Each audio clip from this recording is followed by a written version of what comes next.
Esta es la parte 4 del módulo Elementos de Reactores Experimentales del curso de SEATEN 2020. En esta clase vamos a trabajar sobre las propiedades básicas que caracterizan a la interacción de neutrones con la materia y también en una segunda parte veremos cuáles son los elementos básicos de diseño de los instrumentos sobre los cuales se basan las diferentes técnicas neutrónicas. Estamos en un curso que trata sobre reactores experimentales y de investigación. Quiero contarles que existen una variedad de documentos producidos por el Organismo Internacional de Energía Atómica que tratan sobre esta temática.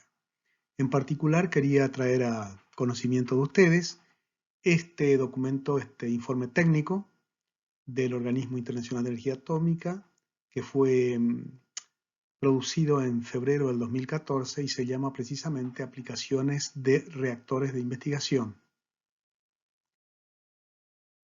Diferentes capítulos de este documento abordan diferentes aspectos de las aplicaciones de los reactores de investigación, naturalmente incluyendo también algunos de los elementos característicos de los reactores que los hacen aptos para diferentes aplicaciones. Hay un capítulo nuevo que se incorporó también en este documento dentro de esta serie. Es este capítulo que se llama Estructura de materiales y dinámica de los mismos, estudiados con neutrones, y que lo escribí yo. Su índice es el que se describe acá, y como ustedes se imaginarán, ahí hay bastantes elementos también de estudio referido a esta parte que vamos a abordar en el día de hoy. Con respecto a la interacción de neutrones lentos con la materia, tenemos diferentes tipos de interacción. Lo que se muestran acá son los clásicos, es la interacción de neutrones a través de la fuerza nuclear, la fuerza más importante que caracteriza la interacción de neutrones con otros nucleones, ya sean protones, neutrones, que conforman los núcleos atómicos. Esa realmente es la interacción dominante. Los neutrones, en principio, al ser partículas no cargadas, no ven esencialmente a las nubes electrónicas, y por eso es que para ellos la materia es esencialmente vacío y solamente pueden observar a los pequeños núcleos que están, digamos, separados a distancias comparativamente largas unos de otros. El neutrón también, además de esta interacción nuclear fuerte, puede interactuar con la materia a través de un scattering o interacción magnética, ya que dijimos el neutrón posee un spin, es decir, un momento magnético intrínseco, el cual se puede acoplar a campos magnéticos que pudieran existir dentro de los materiales debido a la existencia de electrones no apareados en los mismos. Esta interacción magnética hace que el neutrón, sea una partícula muy importante para los estudios de magnetismo. Ya vamos a ver entonces inmediatamente cuáles son las propiedades distintivas de los neutrones en su interacción con la materia. Nos preguntamos por qué neutrones. En este gráfico estamos viendo una comparación entre las probabilidades de interacción de las diferentes radiaciones, llamémosle así, con los diferentes materiales. Arriba a la derecha, en diferentes colores, verde, rojo y azul, tenemos cuál es esencialmente la probabilidad de interacción de electrones con diferentes elementos. Como ustedes saben, la interacción de los electrones, es con electrones de la nube atómica precisamente. Y la intensidad de esa interacción es proporcional al cuadrado del número de electrones. de manera que es mucho más intensa para elementos más pesados. Lo mismo ocurre con los rayos X, que siendo una radiación electromagnética también se acoplan e interactúan con las cargas y campos que genera la nube atómica, la cual tendrá una dimensión mayor y en particular más densa cuanto mayor sea el número atómico, es decir, el número de protones y consiguientemente el número de electrones de los diferentes elementos.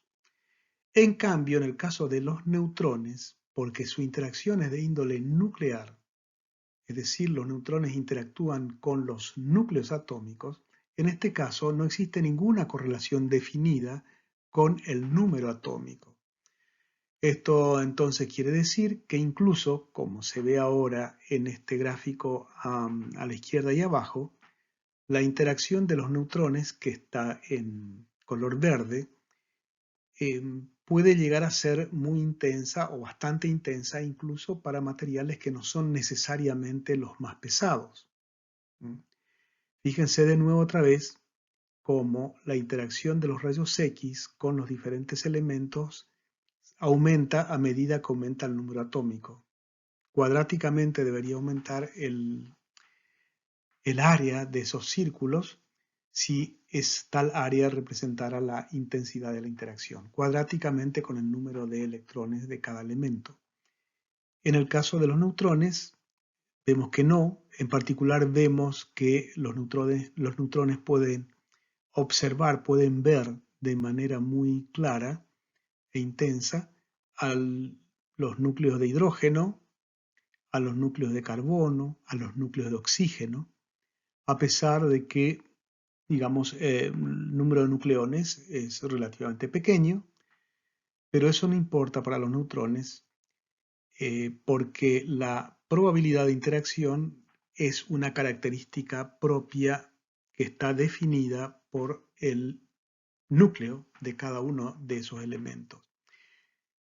En principio, entonces, teniendo una interacción importante con incluso elementos de número atómico bajo, hidrógeno, carbono, oxígeno, se abre al estudio de los neutrones toda la biología, es decir, el material biológico esencialmente formado por estos elementos puede ser perfectamente estudiado con neutrones, mientras que es muy difícil hacerlo con otros tipos de partículas o radiaciones, incluyendo los rayos X.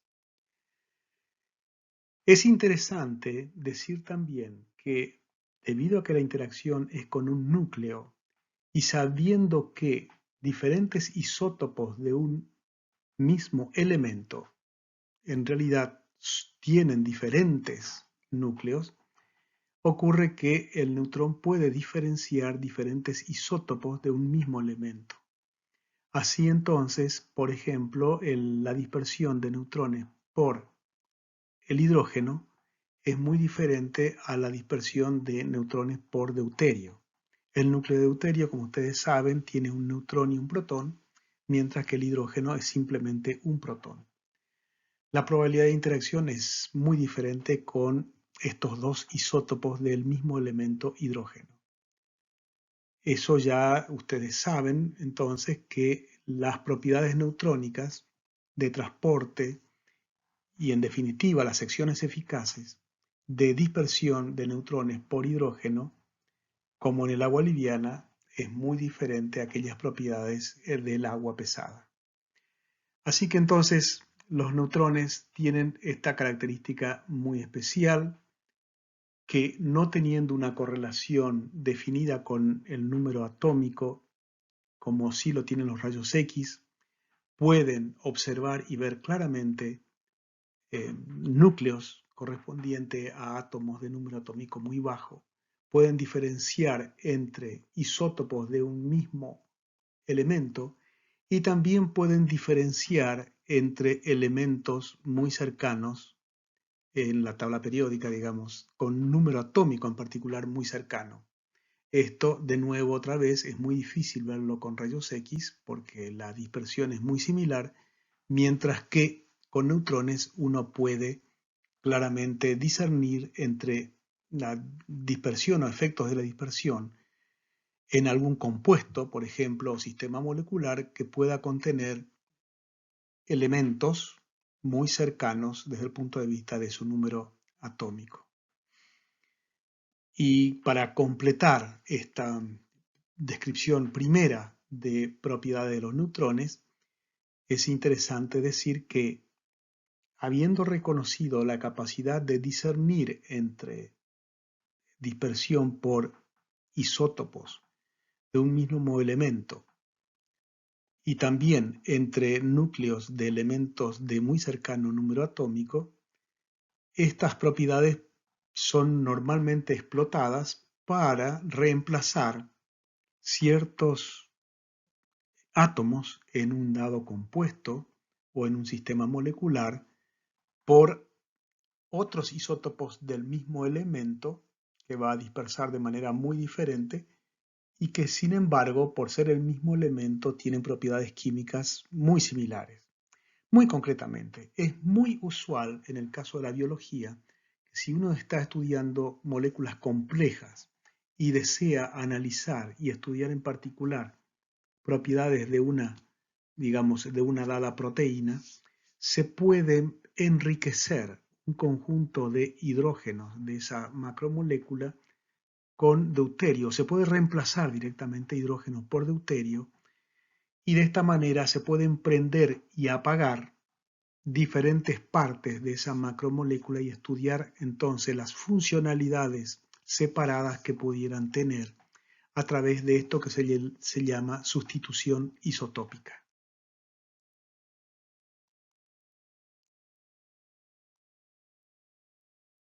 Dijimos que la interacción de los neutrones es esencialmente con los núcleos. Entonces, teniendo presente cuál es la dimensión típica del núcleo, de algunos pocos centímetros, digamos, frente a la dimensión típica de un átomo, que es del orden del Angstrom, hay 5 órdenes de magnitud de diferencia en ambas escalas. Esto quiere decir que si el neutrón ve solamente núcleos atómicos, en principio a través de la interacción nuclear fuerte, va a encontrar que la materia es esencialmente un vacío con pequeños centros dispersores ubicados a gran distancia entre ellos. Esto hace que, por ejemplo, para llevar a hacer un caso concreto, si nos imagináramos que un dado núcleo tiene una dimensión no de unos pocos femtómetros, sino lo multiplicáramos por varios órdenes de magnitud hasta hacer que su dimensión sea, digamos, tenga un diámetro de unos 10 centímetros, algo así como un pomelo, digamos. En un material típico, el próximo núcleo estaría aproximadamente a un par de kilómetros de distancia. Es decir, a esa distancia encontraríamos otro pomelo de dimensión similar. Entonces, así ven los neutrones térmicos a la materia. Eso significa que los neutrones entonces pueden penetrar profundamente en los materiales.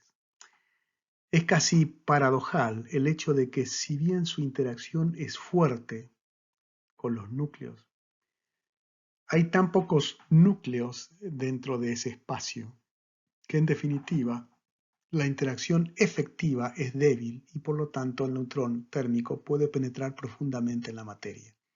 Esto es lo que se está demostrando, se está presentando en este gráfico, donde vemos la longitud de penetración característica de los neutrones térmicos en diferentes materiales a lo largo de una escala de números atómicos. Vemos entonces que, como decíamos antes, sin tener una correlación particular con el número atómico, la dispersión y por ende la penetrabilidad o la penetración de los neutrones en diferentes materiales es importante y es del orden, digamos, del centímetro o de algunos centímetros. Mientras que la penetración de otros tipos de radiación, sean rayos X o electrones, tan pronto aumenta el número atómico y por ende aumenta cuadráticamente la probabilidad de interacción, la penetración entonces de los mismos, quiero decir rayos X, o sean fotones o electrones, decae rápidamente. Es decir, solamente algunos pocos micrones de penetración, tan pronto avanzamos un poco en el número atómico de los elementos. Así entonces, la interacción de rayos X y electrones es esencialmente superficial, mientras que los neutrones térmicos pueden explorar profundamente la materia. Esto, desde el punto de vista de la ingeniería en particular, tiene una enorme importancia, como vamos a discutir ahora. Bueno, en esta transparencia simplemente hay una especie de resumen de algunas de las propiedades que acabamos de discutir. La primera de ellas dice que los neutrones térmicos y fríos nos permiten estudiar un rango muy amplio de longitudes y escalas temporales que caracterizan a la estructura de los materiales y al movimiento de los átomos dentro de esos materiales. Así como espacio e impulso son dos variables conjugadas, también energía y tiempo son dos variables conjugadas. Y resulta ser, como lo dijimos ya anteriormente, que los neutrones térmicos tienen energías tales y longitudes de onda tales que se pueden simultáneamente con ellos estudiar estructura de los materiales y dinámica de los mismos. Tenemos otra característica y que tiene que ver con o está asociada a la existencia de este momento magnético intrínseco de los neutrones y que es la propiedad entonces que los convierte en un excelente agente de prueba para el magnetismo. Nos permite estudiar todo el magnetismo, las propiedades estructurales y magnéticas usando técnicas neutrónicas. De más está decir, o ustedes apreciarán inmediatamente la importancia de esta propiedad. Uno no puede estudiar mucho magnetismo con fotones porque los fotones tienen spin cero, son bosones, de manera que su acoplamiento con campos magnéticos es prácticamente nulo. Y saben también muy bien la importancia de los materiales magnéticos. Todo lo que estamos haciendo en este momento está pasando por diferentes medios magnéticos y el desarrollo de los mismos hubiera sido casi imposible en el grado que lo tenemos hoy si no se hubiera hecho uso intensivo de estas técnicas neutrónicas para el desarrollo de tantas superficies y propiedades magnéticas de los materiales como las tecnologías actuales demandan. Acá vamos a decir también que los neutrones tienen una alta penetración y también habíamos hablado antes de su gran sensitividad para discernir entre elementos muy cercanos en el número atómico y también cómo pueden ellos ver de manera muy diferenciada, por ejemplo, isótopos diferentes de un mismo elemento. Existen otras propiedades más, es decir, el neutrón per se es una extraordinaria banco de pruebas, ya que nos permite estudiar propiedades fundamentales de las partículas subatómicas y estudiar propiedades cuánticas a través de experimentos fundamentales que se pueden realizar con los neutrones.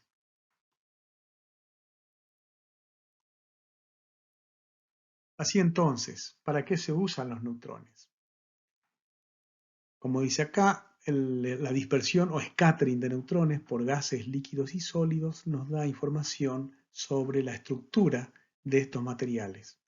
Esta información se obtiene a través de experimentos donde se observa la dispersión o el scattering elástico de los neutrones. También podemos estudiar la dinámica de los materiales, esto es, cuál es el intercambio de energía en el proceso de dispersión entre los neutrones y la materia que uno está estudiando. Este tipo de experimentos de scattering inelástico, entonces, se realizan de manera usual con neutrones y es una de las mejores herramientas para explorar la dinámica de los materiales. Y por supuesto también, ya que el neutrón, o porque el neutrón tiene spin, resulta ser una excelente agente de prueba para estudiar la estructura y dinámica de los materiales magnéticos. No solamente permitió estudiar tempranamente las características ferroeléctricas, antiferro y demás, el paramagnetismo de los materiales, sino también modos colectivos de índole magnético como magnones, por ejemplo, ondas de spin y demás, utilizando scattering de neutrones. Un experimento de scattering es esencialmente uno en el cual se bombardea una muestra desconocida con un haz de partículas y se observa el haz que es dispersado por la muestra. En principio, este es uno de los experimentos más importantes que uno realiza en la física, porque si la partícula es adecuada desde el punto de vista de las interacciones con el material desconocido y sus características propias, el haz de partícula emergente de este proceso de interacción conlleva mucha información sobre la muestra que uno desea estudiar. Es usual aludir al ejemplo de una persona que pueda ingresar a un ambiente, a una sala totalmente oscura, enciende una linterna.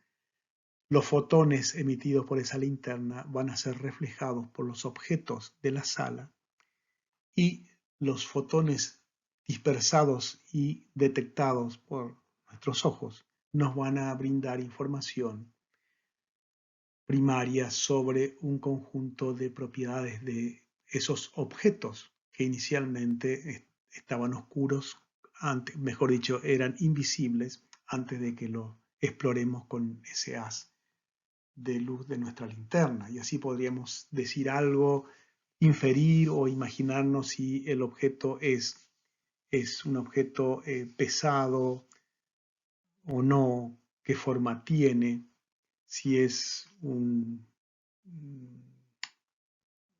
digamos, un líquido, si es esférico, si tiene otra forma, en fin, un conjunto de propiedades que observamos en un experimento de scattering como el que acabamos de aludir. Por supuesto, acabamos de hablar de bombardear los materiales a estudiar las muestras con haces de neutrones, que es el tipo de experimento que nos importa en este curso. Dijimos ya, como ven ustedes ahí en el pequeño texto que está abajo, que en el proceso de dispersión, la interacción entre neutrón y muestra es una interacción esencialmente débil, a pesar que la interacción última es a través de la fuerza nuclear o una interacción magnética. Debido a que el neutrón térmico tiene energías tales que centésimos de electrón volt, evidentemente es no ionizante, es una radiación no ionizante, por lo tanto va a ser un experimento de tipo no destructivo, incluso para el caso de tejido de índole biológica, por ejemplo. Así que estas son características también que se van sumando para hacer que el uso de neutrones sea tan importante en muchos aspectos de la investigación y desarrollo actual.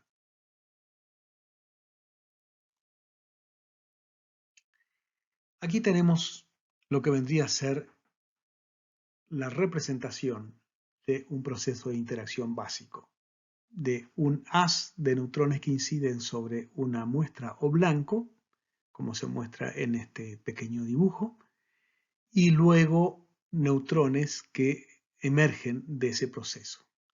El neutrón que ingresa está caracterizado en este caso por una cantidad que dice allí un K0. En este caso es un vector de onda. Un vector de onda, por ser un vector, tiene una dirección definida y tiene un módulo. Ya vamos a ver que esta es una manera de definir un estado de mi onda neutrónica. Un estado desde el punto de vista de impulso o desde el punto de vista de la energía de ese haz de partículas. El haz que emerge está caracterizado en principio por otro vector de onda K que emerge a alguna dirección que uno la puede caracterizar, ¿no es cierto? Está en un cierto ángulo sólido, ¿no? En una cierta dirección omega, y con un módulo en principio diferente, es decir, con una energía en principio diferente de la energía del neutrón incidente. A la derecha estamos representando en esta figura llamada triángulo de scattering los elementos más importantes de este proceso de interacción. Nuestro vector de onda incidente K0, nuestro vector de onda del neutrón emergente K y este vector Q, que no es otra cosa entonces que la diferencia entre el vector de onda incidente y el vector de onda emergente.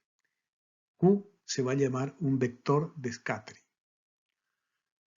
Vamos a ver inmediatamente que la energía está vinculada con estos vectores K.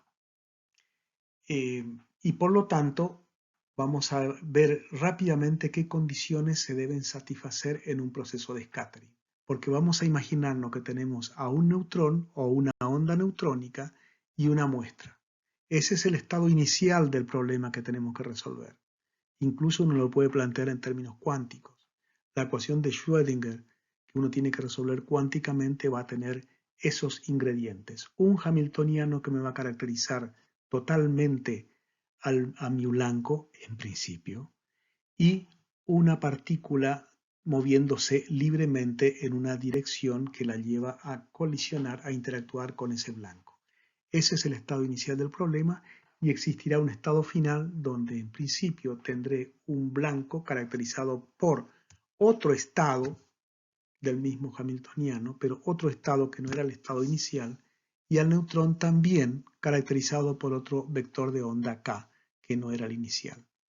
Pero, por supuesto, vamos a ver que las leyes de conservación tienen que darnos pautas bien definidas para que este proceso de interacción se pueda realizar. La probabilidad de ocurrencia de estas interacciones se llaman secciones eficaces. Y entonces, allí ustedes tienen la notación que empleamos para caracterizar el proceso que está descrito en el dibujo de abajo. Esto que se llama sección eficaz doble diferencial es la probabilidad de que ingresando el neutrón o llegando al neutrón con una energía E0, emerja del proceso de scattering con una energía E y en una dirección omega. Esto es toda la información que en principio yo puedo obtener en mi experimento. Y vamos a ver que de esa información nosotros vamos a extraer información, por supuesto, sobre el blanco que estamos estudiando.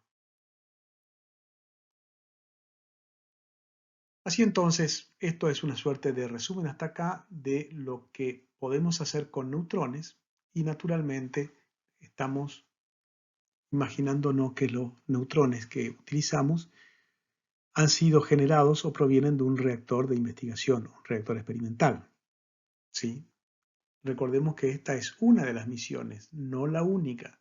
Es una de las misiones típicas de las que pueden conformar las tareas de un reactor de investigación. Las otras que habíamos mencionado típicamente pueden ser producción de radioisótopos y también quemado de elementos combustibles, el estudio de daños por radiación en materiales, etc. Entonces, desde el punto de vista de la dispersión de neutrones, hasta acá hemos analizado y hemos enfatizado algunas de sus propiedades más importantes.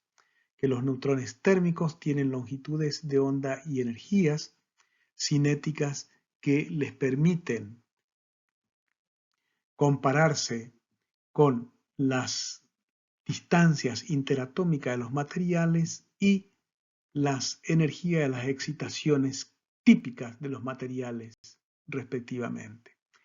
Eso hace entonces que estos neutrones térmicos o fríos sean partículas perfectamente apropiadas para estudiar con buena sensitividad las estructurales y dinámicas de los materiales.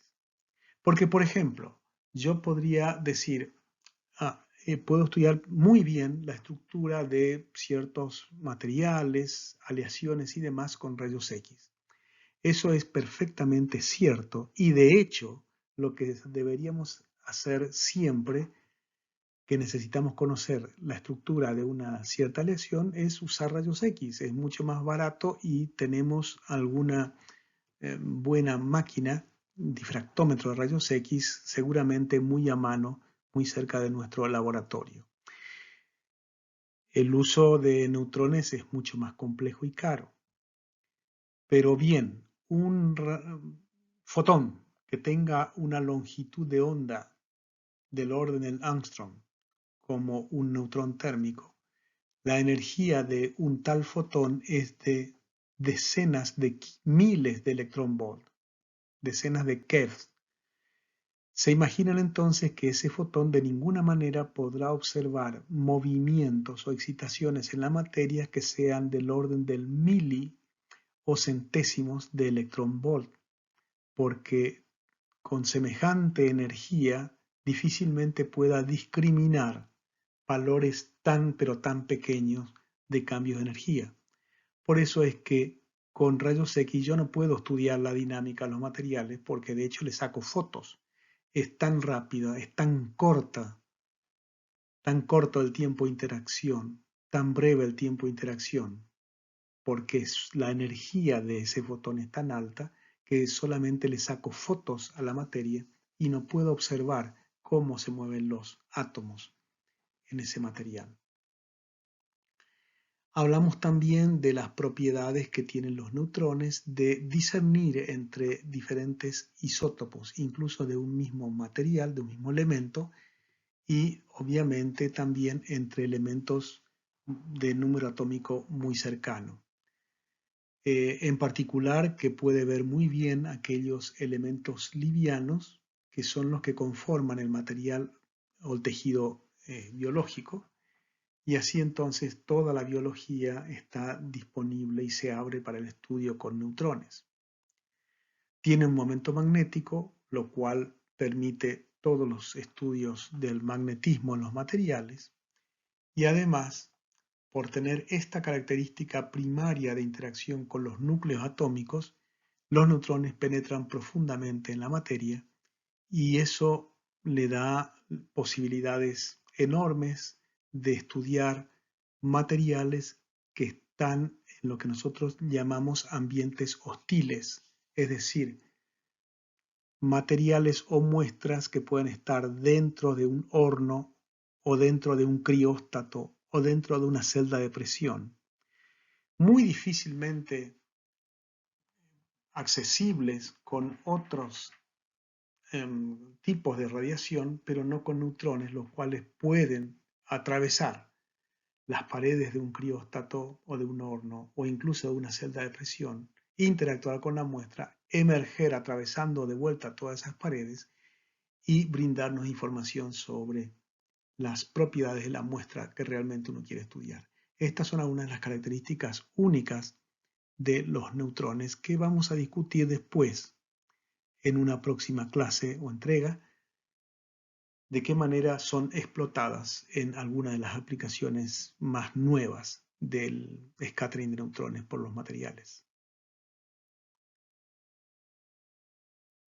Bueno, decíamos en clases anteriores que un reactor de investigación es una excelente fuente de neutrones. Una de las razones para su uso es precisamente el hecho de que pueden producir flujos altos de neutrones térmicos y fríos, tienen núcleos compactos y todo lo que se necesita entonces es tener alrededor de esos núcleos un material moderador reflector que tenga características apropiadas para que pueda establecerse el pico de flujo térmico cerca, pero no tan cerca del núcleo, de manera tal que se puedan introducir ciertos elementos, en particular tubos de extracción, que tengan sus extremos ubicados precisamente en esos puntos de más alto flujo, o que pueda yo instalar una fuente fría también en una tal zona, de manera que teniendo muchos neutrones térmicos ingresando a la fuente fría y retermalizándose, emerjan de esta fuente fría también un flujo importante de neutrones fríos. Entonces tenemos un reactor, una fuente de neutrones, tenemos tubos que me permiten extraer neutrones térmicos o fríos de esta zona. Los vamos a poder transportar a esos haces de neutrones porque nuestra instalación moderna va a tener guías de neutrones, tanto para neutrones fríos como las dos guías inferiores de este layout, o neutrones térmicos como las dos guías superiores. Y entonces vamos a poder hacer llegar esos haces de neutrones, fríos o térmicos, a diferentes instrumentos que son los que vamos a comenzar a analizar inmediatamente. En definitiva, si nosotros queremos hacer un experimento de dispersión de neutrones, vamos a necesitar, como decíamos recién, una fuente de neutrones. Vamos a necesitar también algún método que me permita definir ese estado inicial, es decir, que me permita definir un haz bien colimado de neutrones con una energía bien definida. Eso es tener bien definido un estado, bien preparado en la terminología cuántica, un estado inicial de las partículas que ingresan. Por ejemplo, que tengan un autovector o vector de onda, casero. Luego hacemos incidir ese haz bien definido en dirección y energía sobre la muestra y necesitamos observar a los neutrones que son dispersados. Para eso necesitamos tener un detector. Y ese detector también debería ser capaz no solamente de contar a los neutrones, sino también de ver cuál es el vector de onda emergente. Así que estos son los ingredientes básicos para un experimento de scattering. Allí abajo y a la izquierda de nuevo tenemos el triángulo de scattering.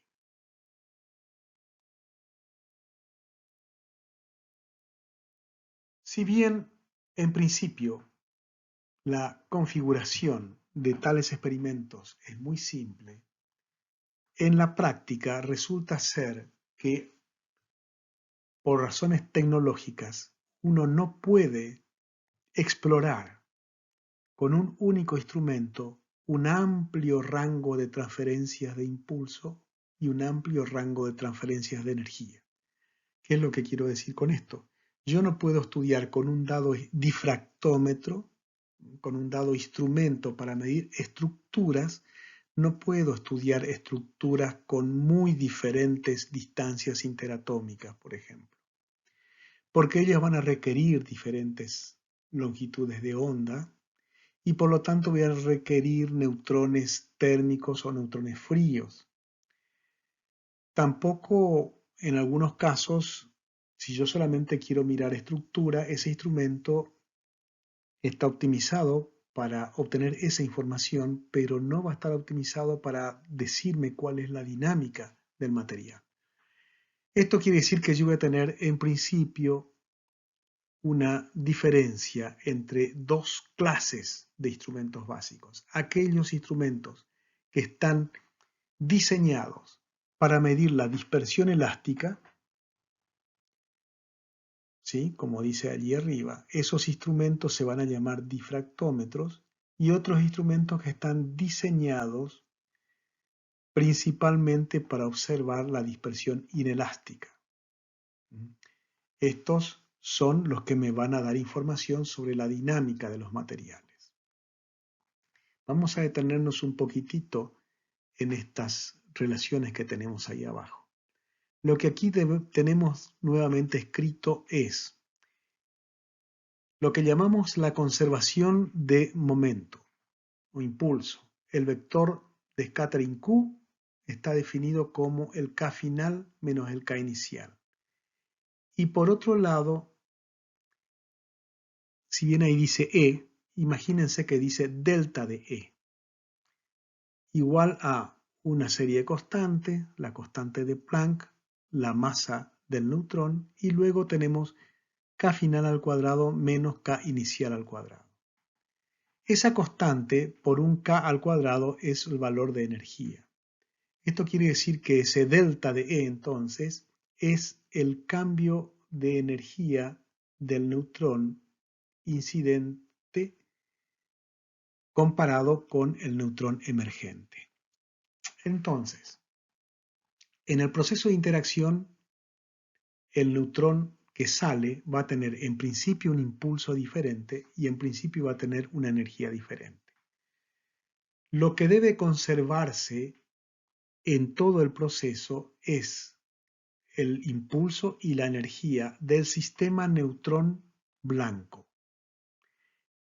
Esto es esencial y sobre estas leyes de conservación se basa el hecho de que nosotros vamos a poder obtener información sobre la muestra mirando a los neutrones que emergen del proceso. Porque el impulso que pueda ganar el neutrón es impulso que perdió internamente el sistema de blancos o el material que estoy estudiando. Y la energía que pudo haber ganado el neutrón es energía que absorbió de la muestra, la cual naturalmente se redujo su energía. Esto es así, y entonces vamos a hablar, aquí hablamos de energía que ganó el neutrón saliente, pero también podría ser, por supuesto, con signo contrario. Puede ocurrir que en el proceso de interacción, en realidad, el neutrón excite algún modo dentro de la muestra, algún fonón, diríamos, si estamos hablando de un sólido, y entonces el neutrón pierde energía porque crea fonones dentro de la muestra y sale con energía más baja. Lo mismo va a ocurrir con el vector de onda, por supuesto. Lo importante es hacer notar lo siguiente, que las magnitudes que caracterizan el proceso, en última instancia, las magnitudes centrales, son el cambio de impulso y el cambio de energía. Esto es lo importante. No es ni el impulso ni la energía, sino es el cambio de impulso y el cambio de energía. Por eso es que yo voy a poder estudiar después la dinámica de un dado material con diferentes instrumentos que puedan tener diferentes energías incidentes o diferente vector de onda casero.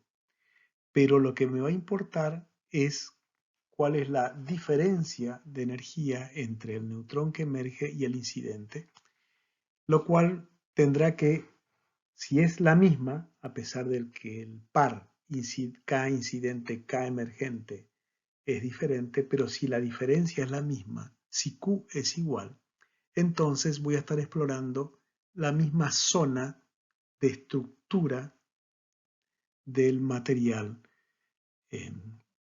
que puedo estar observando en dos instrumentos diferentes. Esto es importante. Es la diferencia o el cambio de impulso y el cambio de energía lo que importa en el proceso de scattering. Y como dice finalmente ahí abajo, se requieren muchos tipos de difractómetros y espectrómetros para explorar todo el rango de Q y de E, o si ustedes quieren decirlo, De otra manera, todo el rango de distancias interatómicas que pudieran haber en diferentes estructuras, o no solamente distancias interatómicas, sino distancias entre clústeres de átomos. Puedo estudiar cómo una proteína se encuentra frente a otra proteína dentro de una macromolécula dada, dentro de una cierta bacteria, o también puedo estudiar cómo se mueve una respecto a la otra. Y para eso necesito tener neutrones con longitudes de onda que sean capaces de observar a cada proteína prácticamente como si fuera un objeto en sí mismo, ese clúster de átomos. Bien, entonces nosotros tenemos un haz de neutrones que proviene del reactor, de la zona del moderador en particular, y que me está trayendo a priori un haz de neutrones que tienen una distribución de energía que puedo imaginar que es una distribución de Maxwell de energía para los neutrones térmicos, y también la misma distribución pero caracterizado por otra energía si estoy hablando de neutrones fríos. Tengo un haz incidente y de todos los colores, como está en este dibujo, y me puedo preguntar qué uso ahora para extraer, para preparar ese haz incidente, en definitiva, con una energía dada. Para esto, lo que normalmente se utiliza son monocromadores. Un monocromador es un monocristal, o un cristal entonces perfecto, de gran tamaño, en principio, en el cual la onda neutrónica, sobre el cual incide la onda neutrónica, ese haz que tiene neutrones de diferentes colores, y entonces yo puedo observar qué pasa a una dada dirección. Como el dibujo trata de representar la onda neutrónica que es dispersado en diferentes planos de ese monocristal, va a emerger y va a estar en diferencia de fase cuando es dispersada por diferentes planos de ese monocristal. Toda vez que las diferencias de fase entre ondas dispersadas por diferentes planos sean igual a un número entero de longitudes de onda de neutrones dispersados en una cierta dirección, yo voy a tener una interferencia constructiva en las ondas parciales dispersadas por cada uno de esos planos.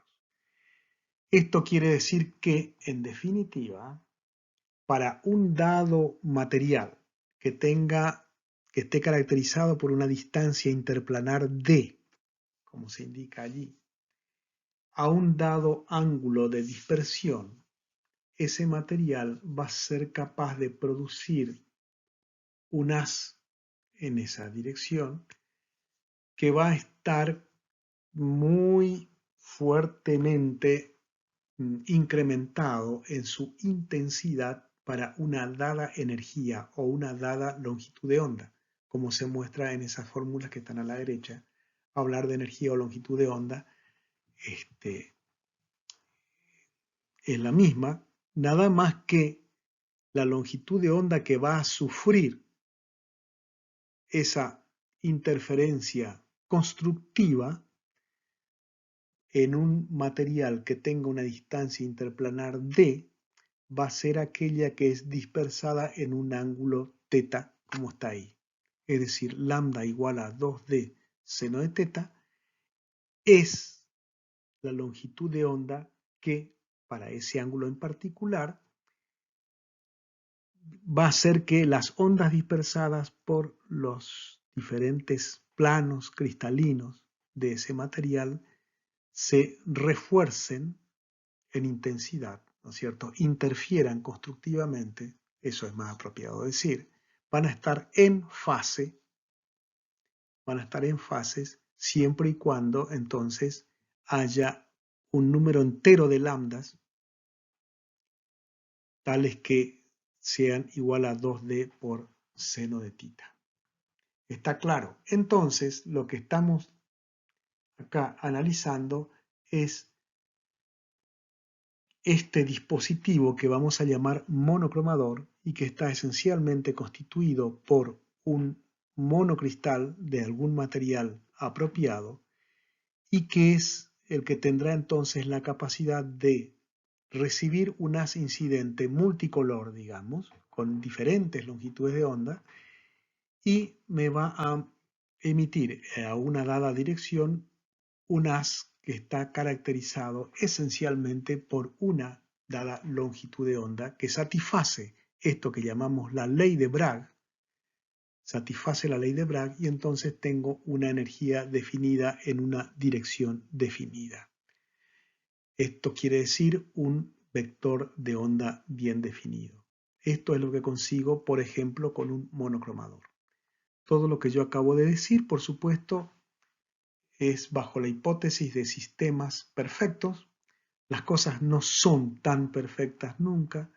No hay un monocristal perfecto de grandes dimensiones.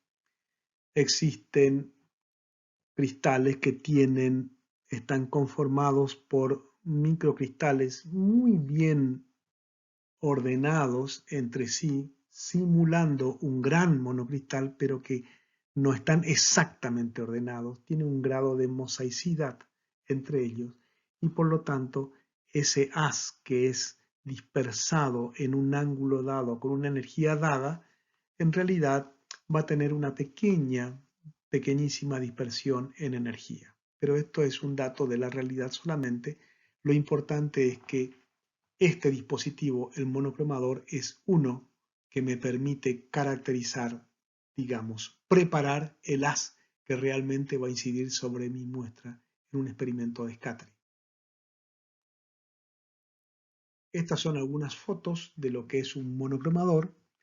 No es solamente un pedazo grande de un material monocristalino, sino que en la práctica se construye como de tiras de monocristal, el cual luego también pueden ser focalizadas, pueden ser inclinadas cuidadosamente una respecto a la otra para hacer, por ejemplo, que el haz incidente pueda tener y en las que emerjan de la dispersión en esos monocristales tengan capacidades o puedan estar focalizadas en un punto focal, y ese punto focal se puede variar, etcétera. El dispositivo tiene un cierto grado de complejidad, pero esencialmente la razón de ser y el mecanismo es el que acabamos de discutir, por el cual un monocromador es el elemento que me va a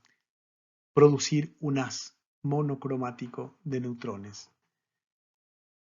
Y entonces voy a tener neutrones incidentes ahora de un dado color.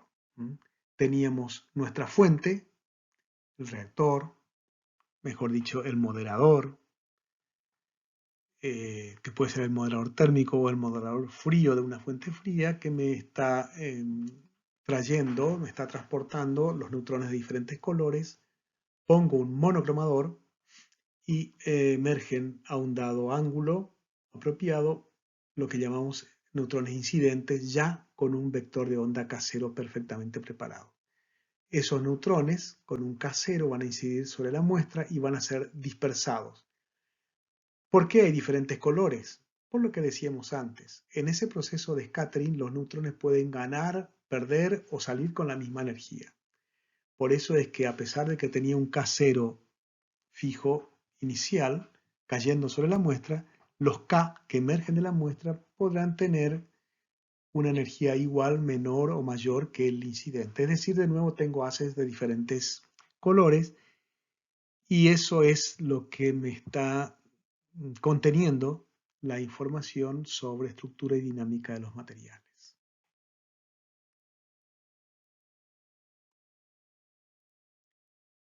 Entonces, aquí tenemos de nuevo la construcción del triángulo de scattering. Los neutrones incidentes ahora están caracterizados, decimos, por un cierto vector de onda K inicial, y digamos que consideramos un neutrón que emerge con un vector de onda K final, el cual va a llegar en principio a algún sistema de detección que ya veremos cuál es. Entonces, en la interacción misma se produce en principio un cambio de impulso caracterizado por este Q, el vector de scattering, que es la diferencia entre los vectores de onda incidente y final. También ocurre un proceso de conservación de energía, por supuesto. Allí lo que tenemos dicho es eso. La muestra está en un estado de energía que llamamos E sub lambda. Y el neutrón tiene una energía incidente E sub I. Al finalizar el proceso, el neutrón tiene una energía final E sub F y la muestra quedará en un estado E sub lambda prima. ¿Sí? El signo igual quiere decir que la energía total se ha conservado en este proceso. ¿Y cuál es la energía que nosotros podemos observar? O mejor dicho, el cambio de energía que podemos observar. Está caracterizado por el H barra omega. Es la diferencia entre la energía del neutrón incidente y la energía del neutrón final, que por la conservación de energía, la ley en el renglón de arriba, tiene que ser igual al cambio de energía entre esos dos estados, lambda y lambda prima del material. Está visto entonces que si yo soy capaz de observar los cambios de energía que sufre el neutrón en el proceso de scattering, voy a poder relevar las diferencias de energía entre los diferentes estados de energía de mi sistema blanco. Es decir, podré observar la dinámica del material.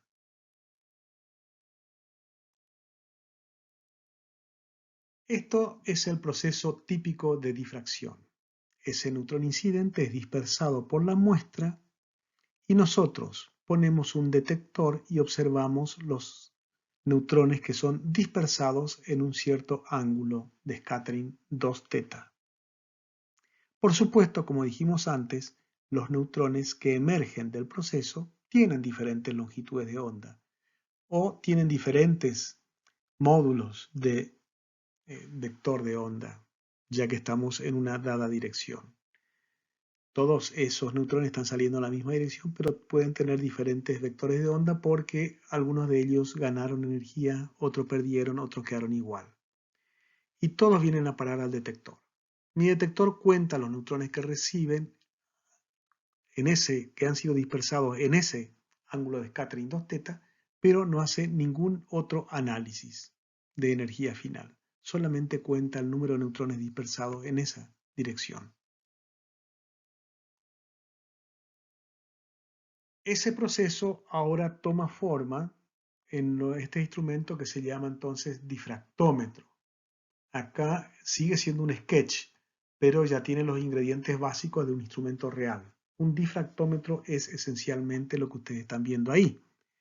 A la izquierda está ingresando el haz de neutrones que viene transportado por las guías, sea una guía térmica o una guía fría.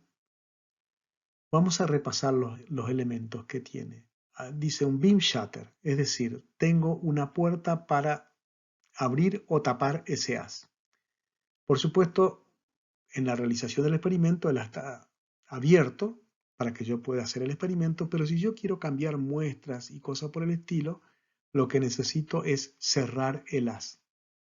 Por eso tengo ese beam shutter ahí. Luego tengo que colimar mi haz, ya que el haz viene con una dada divergencia caracterizada seguramente por las dimensiones de las guías, y entonces yo necesito tener colimadores. Los colimadores son en sí elementos importantes en el instrumento. Uno puede cambiar la apertura de esos colimadores y va a estar cambiando entonces la divergencia de las que va a llegar al monocromador, que es el dispositivo siguiente, el elemento siguiente, que es lo que está dibujado ahí. Ese es un monocromador que me está dispersando haces o un haz de neutrones hacia arriba, por así decirlo, hacia arriba a la derecha. Ese como que va a otro instrumento. Ese no es el que a mí me importa. Lo que ocurre es que uno puede decir, pero ¿y qué me queda detrás de ese monocromador? Como dijimos antes, el monocromador selecciona esencialmente una longitud de onda que me tira neutrones hacia ese lado y tiene normalmente una transmisión grande, es decir, deja pasar neutrones de otras longitudes de onda que ya tienen probabilidades mucho menores de ser dispersadas, excepto, es cierto, que satisface en ángulo y además, quiero decir, con una longitud de onda que es tal que tiene una correlación entre el ángulo de dispersión y la distancia interatómica de ese monocromador primero. Entonces, el haz es transmitido con buena intensidad y va a ir a otro monocromador. Ahí uno dice un monocromador, pero en realidad en la práctica los instrumentos pueden tener varios monocromadores en un sistema tipo revólver o cambiador de monocromadores, tipo una escalera que sube y baja dentro de esa celda, que todo esto está metido dentro de un blindaje muy pesado, que es esa zona gris que se ve. En definitiva, tenemos el monocromador allí ubicado que recibe el haz que vino colimado por el colimador primero, que atravesó el colimador previo, que solamente extrajo una longitud de onda que no es la más importante para este monocromador del instrumento que estamos analizando. Entonces acá se produce de nuevo otra vez, se satisface la condición de Bragg en ese monocromador de acuerdo a la distancia que caracteriza a los planos cristalinos de ese monocristal, y en un ángulo dado entonces van a salir los neutrones con una dada energía. Ese es el haz que tenemos entonces bajando, es el haz central que baja, va a atravesar un shutter secundario que me va a cerrar otra vez ese haz. En este caso me podrá cerrar este haz para que yo haga algún tipo de cambios en el instrumento que me interesa analizar, que es acá abajo a la derecha, sin tener que perturbar al experimento que se pueda estar haciendo en el instrumento que estaría allá arriba, no se ve el instrumento, pero que está siendo alimentado por ese haz que emerge del primer monocromador. En definitiva, entonces, para las que nos interesa a nosotros, que viene hacia abajo a la derecha, tenemos un shutter secundario, tenemos de nuevo algún tipo de monitor para analizar la intensidad de las que está llegando. Tenemos filtros para asegurarnos que solamente la longitud de onda primaria del monocromador está llegando y no los otros armónicos que puedan que puedan satisfacer la misma condición de Bragg para el mismo ángulo y que yo los quiero eliminar. Y finalmente ese haz limpio con una energía bastante bien definida llega, interactúa con la muestra, es dispersado y tenemos entonces un detector a la derecha que cubre un ángulo sólido importante y los neutrones van a ser detectados y el ángulo de scattering va a ser absolutamente, ¿no es cierto?, tomado para cada neutrón. Este es un difractómetro. Este detector, que tiene la forma que ustedes están viendo ahí, que es tan característica y por eso se lo llama también tipo banana en muchas ocasiones, tiene la capacidad de identificar el ángulo al cual fue dispersado el neutrón que le está llegando. Es decir, no cuenta igualmente y sin otra referencia todos los neutrones que caen dentro de su apertura, sino que tiene un algoritmo o tiene un dispositivo interno que me permite identificar el ángulo de scattering respecto a la dirección de incidencia de las incidentes sobre la muestra. Eso es un difractómetro. Y por supuesto, bueno, lo que tenemos a la izquierda es muy parecido a lo que hablábamos recién, un instrumento más o menos real. Y allí lo que ustedes ven es como en muchos casos delante del detector, o en este caso estamos hablando no de un detector tipo banana, sino en un conjunto de detectores que son tubos, y cada uno de esos tubos tiene un pequeño canal a su vez que enfrenta a la muestra, de manera que esos canales definen una colimación para las dispersado. Y por supuesto, cada detector entonces está ubicado a un ángulo bien definido respecto a la dirección de los neutrones que inciden sobre la muestra. Lo que se obtiene, en principio, en un experimento de este tipo es el gráfico de arriba, ese conjunto de cortes o picos de Bragg, como le llamamos vulgarmente, que en este caso están revelando una estructura cristalina. Allí aparece cuál es en particular el tipo de cristal que estoy teniendo, es decir, la simetría que pueda tener el cristal, el grupo de simetría, ¿no es cierto?, al cual responde el mismo. Hay códigos que hoy me permiten ajustar y por lo tanto definir las propiedades estructurales del material, en este caso un sólido cristalino, que viene a ser la muestra, y ese difractograma se transforma y luego finalmente me define la estructura como está allí abajo, ¿no es cierto? Me da el grupo espacial y las distancias o los parámetros de red de la celda unidad del material en cuestión. Esto es hacer un experimento con un difractómetro. Esta es la información que se obtiene con un difractómetro de neutrones.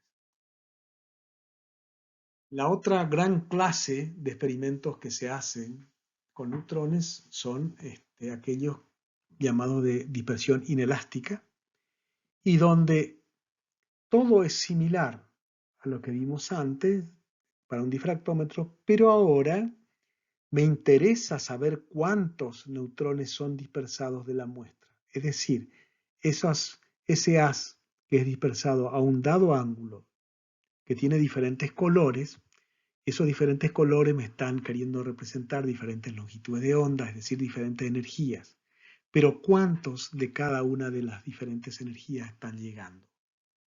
Entonces yo necesito analizar con un analizador, que es ese dispositivo del cual van a emerger ese haz verde hacia un detector.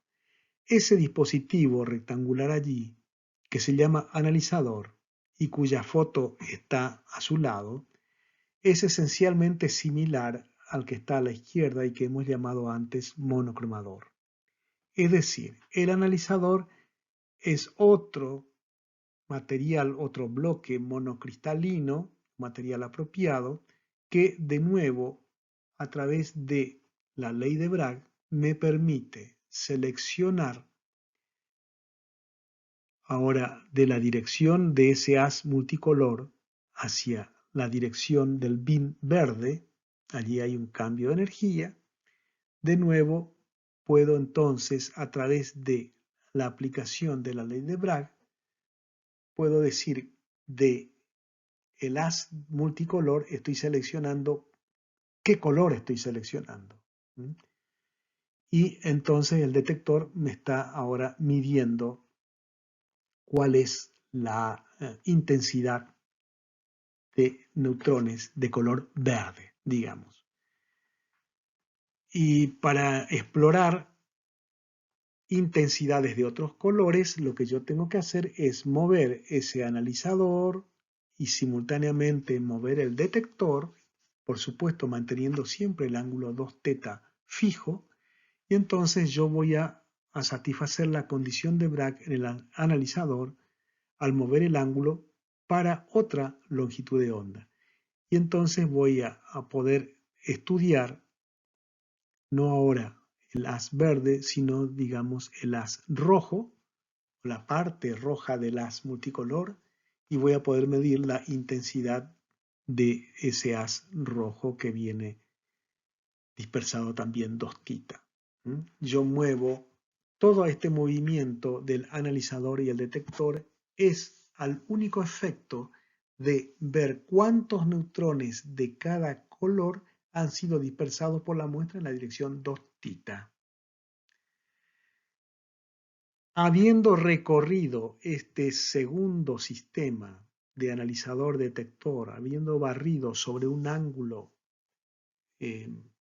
importante, lo cual me permite analizar, barrer la energía de los neutrones dispersados al ángulo 2θ, puedo pasar a un diferente ángulo de scattering, a un 2θ' diferente, y hacer exactamente la misma operación con el analizador detector otra vez. Y así entonces yo iré barriendo todo el espacio, bueno, el espacio accesible para un dado instrumento de tanto transferencias de impulso como transferencias de energía.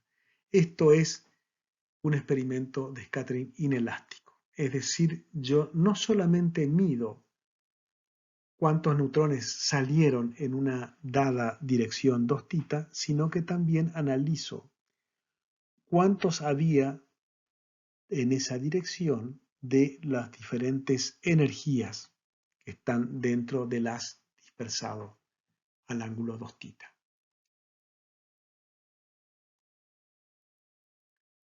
Este es un espectrómetro que se parece más a la realidad. De nuevo, otra vez es todo parecido a lo que teníamos antes. El haz de neutrones llega del moderador, de su fuente, llega al monocromador. El monocromador monocromatiza el haz, es decir, toma una dada energía o una banda muy estrecha de energía y produce un haz en una dada dirección que cae sobre la muestra. Y la muestra dispersa neutrones en diferentes ángulos. Yo me paro en un ángulo de scattering y hago ese movimiento con el analizador detector que hablábamos recién. Barro los ángulos, ¿no es cierto?, a fin de explorar cuántos son los neutrones para cada energía que han sido dispersados en un cierto ángulo de scattering por la muestra. Luego muevo todo el conjunto, se mueve todo ese conjunto alrededor de un eje centrado sobre la muestra, de manera que estudio otro ángulo de salida de los neutrones de la muestra y manteniendo fijo ese ángulo de salida, muevo el sistema analizador detector, lo roto, digamos, para barrer otra vez y conocer las diferentes intensidades de las diferentes energías que conforman el haz que emergen en esta nueva dirección de salida. Eso es un espectrómetro, entonces, para hacer experimentos de scattering inelástico que son los que me van a proveer información sobre la dinámica del material en estudio.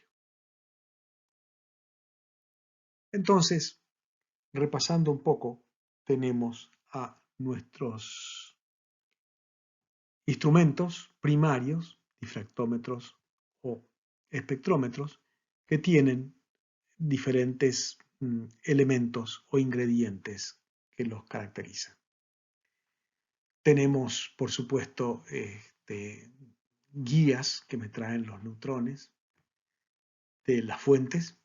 Tenemos monocromadores que son capaces de tomar a esos neutrones y monocromatizar un haz, es decir, extraer de todo el haz que llega neutrones de una dada energía y los envía a una dada dirección de acuerdo a la ley de Bragg que se satisface para ese monocromador en particular. Por supuesto tenemos colimadores que me coliman tanto el haz que va a incidir sobre la muestra como el haz que emerge de la muestra. para definir las divergencias. Recuerden que acá no estamos hablando, por supuesto, de una fuente puntual, de una muestra puntual y un detector puntual, que sería un experimento ideal, donde no hay divergencia de haz ni nada. La realidad es que uno tiene haces que tienen una sección dada, monocromadores que tienen una cierta mosaicidad, colimadores que me permiten definir un haz dentro de una dada divergencia angular. Y tenemos, por supuesto, los detectores. ¿Sí? Ahí menciona choppers, que es otra manera de definir energía de un haz.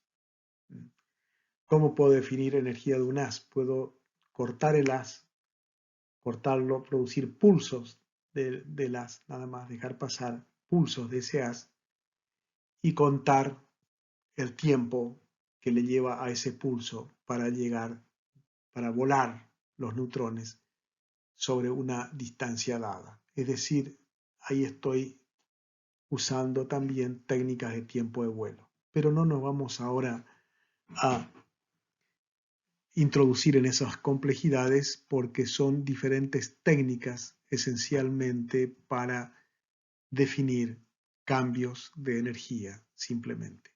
Pero lo que hemos venido discutiendo son instrumentos reales también y esencialmente ellos capturan cuál es el concepto que queremos transmitir en este caso. Y vamos a ir rápidamente sobre las formas de algunos instrumentos que se encuentran en la realidad. Todos estos instrumentos que yo le voy a mostrar ahora son instrumentos que inicialmente se instalaron en el reactor Opal en Sydney, Australia. Formaron parte de lo que se llama el primer conjunto de instrumentos que se instalaron. Aquí, por ejemplo, vemos este instrumento que se llama Kowari. Todos los instrumentos en ese laboratorio tienen nombre de animales característicos de Australia y Nueva Zelanda. Este es un difractómetro analizador de tensiones, un instrumento muy interesante. Explota plenamente la capacidad que tienen los neutrones de penetrar profundamente en los materiales. Los materiales reales, cuando son producidos, cuando son laminados o cuando se le da cierto tipo de forma, normalmente, a pesar de que se realizan tratamientos térmicos sobre los mismos, tienen tensiones residuales. Es muy importante conocer cuál es la característica de esas tensiones residuales y la magnitud de las mismas, ¿no es cierto?, para definir lo que podría ser la vida útil de la parte que uno está estudiando. Acá estamos estudiando normalmente sistemas reales, pueden ser álabes de turbina, otras componentes soldaduras típicamente. Y entonces lo que se hace es definir un pincel muy fino de neutrones que va a penetrar un material y se observa, por supuesto, ese material dispersa neutrones en diferentes direcciones, material cristalino típicamente, o una lesión. Y yo pongo mi detector definiendo, por ejemplo, a 90 grados del haz incidente, también defino con colimadores un haz emergente muy fino. El cruce de esos dos pinceles muy finos quiere decir que estoy explorando un volumen muy pequeño dentro de mi muestra. Lo que hace este difractómetro es fundamentalmente medir la estructura de ese pequeño volumen dentro de la muestra. Y corriendo muy levemente la muestra, uno hace mover ese volumen de exploración en diferentes partes de la muestra. Como yo estoy estudiando los parámetros de red de cada uno de esos, del cristal, de la muestra, en cada uno de esos pequeños volúmenes que estoy estudiando dentro de la misma, al comparar lo que yo obtengo cuando corro esa muestra, es la manera en que se van cambiando los parámetros de red. Es decir, puedo ir obteniendo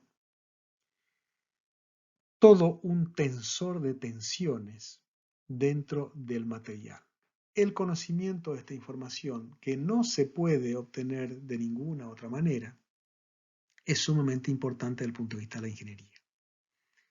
Por supuesto, en muchos casos uno puede estudiar el cambio, para eso produce un corte, pero es evidente que si yo corto un material por una zona tensionada, se van a relajar muchas tensiones y las tensiones que queden después del corte no van a tener mucho que ver con las tensiones originales en la muestra original sin ningún corte. Con los neutrones yo puedo explorar las muestras originales, los componentes verdaderos o las piezas de ingeniería verdaderas para relevar el tensor de tensiones después de un maquinado o lo que fuera de esas piezas. Este es un tomógrafo de neutrones fríos. Como dice aquí, un tomógrafo de neutrones es un instrumento que me permite producir imágenes neutrónicas de las muestras. Esencialmente es por transmisión de las muestras, yo puedo hacer algo parecido a lo que hago con rayos X cuando saco una placa de rayos X. Aquí lo estoy haciendo con neutrones. Tanto así que esto se llama muchas veces neutrografía, es el experimento primario. Y lo que yo puedo hacer después, hoy en día, con sistemas totalmente computarizados y la posibilidad de adquirir los neutrones prácticamente con cámaras que observan la llegada de los neutrones, yo puedo hacer rotar la muestra y puedo obtener así tomografías realmente y más aún casi holografías de una muestra. Esto es un tomógrafo de neutrones fríos. Acá estamos mirando el caso particular de un instrumento llamado Antares, ubicado en el reactor de Múnich.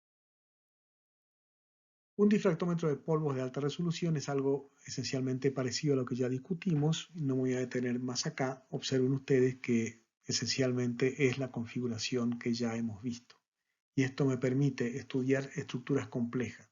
Que sea de alta resolución quiere decir que tenemos propiedades del monocromador con una muy baja mosaicidad y también con una alta colimación en los colimadores, de manera que puedo mantener una muy buena precisión en todo lo angular y también en la longitud de onda incidente. Con estos elementos yo puedo refinar entonces estructuras que son muy complejas.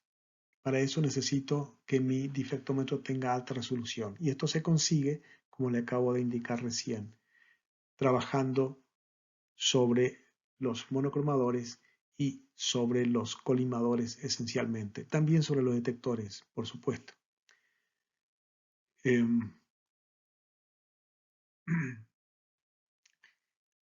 Acá lo que tenemos es un difractómetro de neutrones a pequeño ángulo, se llama así porque a pequeño ángulo aparecen procesos de dispersión por objetos de dimensiones mayores, ya que al explorar pequeños ángulos en realidad quiere decir pequeñas transferencias de impulso.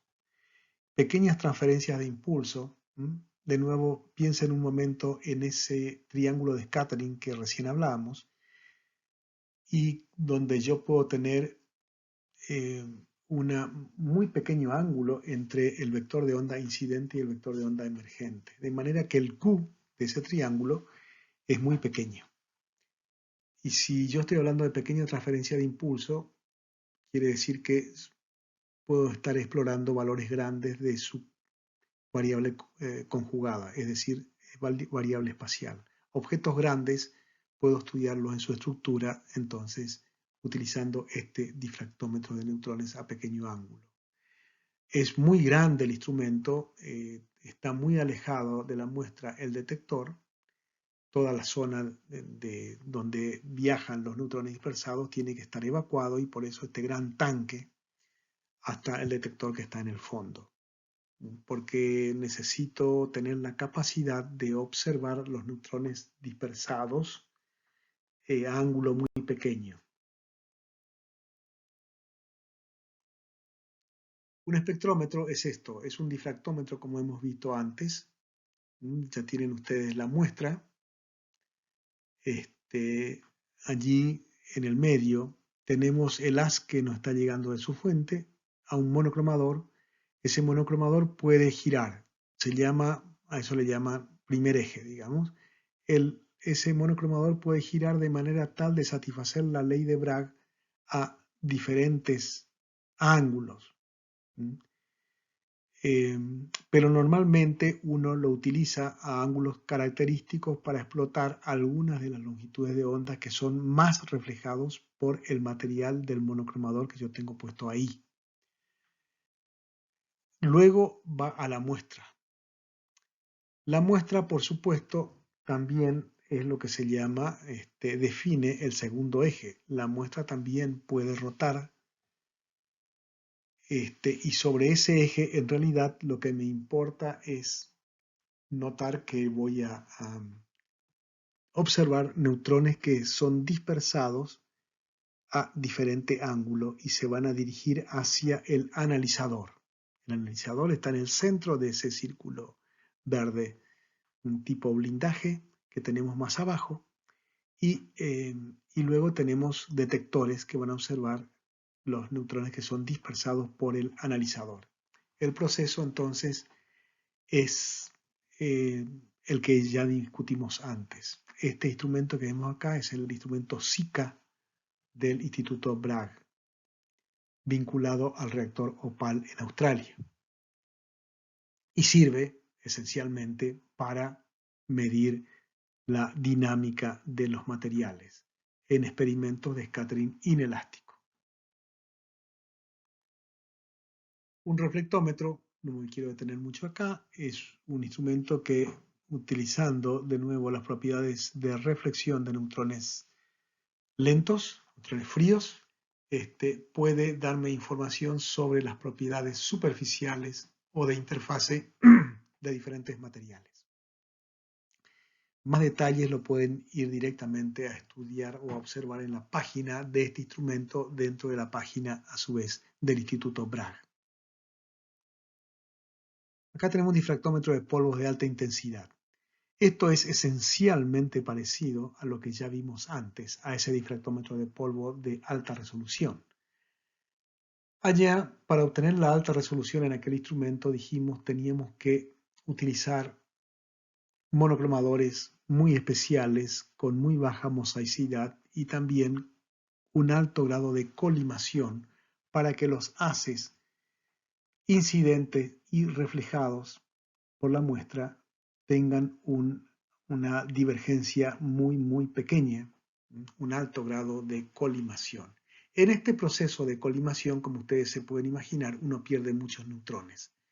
El instrumento aquel de alta resolución me iba a permitir estudiar materiales con estructuras muy complejas, es cierto, pero me iba a costar levantar un buen espectrograma o difractograma, digamos, porque en el camino yo tenía que perder muchos neutrones.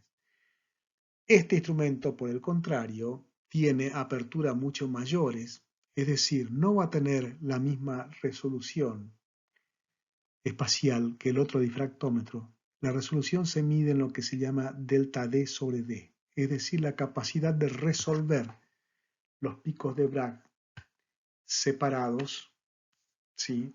En diferentes posiciones de ese difractograma. Yo necesito poder resolver picos si la estructura es muy compleja.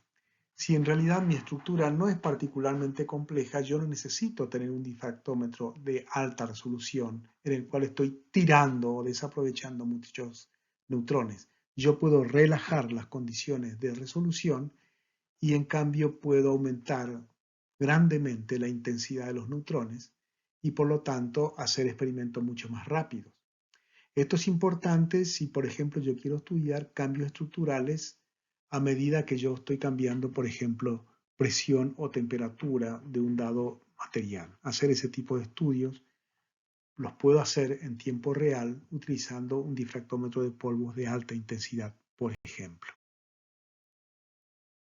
Bueno, para, en cierto modo, resumir, con los neutrones yo puedo estudiar estructura en experimentos de difracción de neutrones. Puedo estudiar también la dinámica de los materiales haciendo experimentos de scattering inelástico y por ende utilizando espectrómetros para tales experimentos. Puedo estudiar no solamente el ordenamiento, sino también la dinámica magnética que puedan tener materiales magnéticos precisamente. Y por supuesto puede penetrar medios gruesos que circundan a la muestra o directamente estudiar propiedades del interior de la muestra, como cuando discutimos la obtención del tensor de tensiones utilizando precisamente un difractómetro diseñado para ese fin.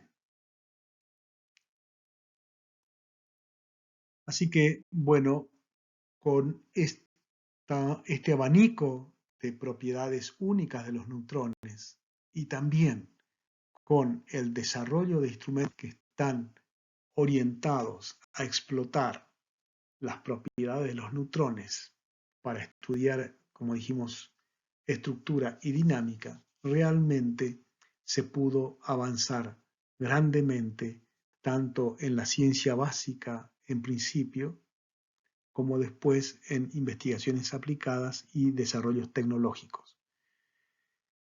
En la actualidad, la utilización de neutrones entonces impacta de manera crucial sobre diferentes aspectos de la vida cotidiana. El desarrollo de nuevos materiales, nuevos fármacos, el desarrollo de materiales y procesos tendientes a un uso racional de la energía, todo el desarrollo de nuevos dispositivos magnéticos y demás son posibles gracias al empleo intenso de estas técnicas neutrónicas en la actualidad.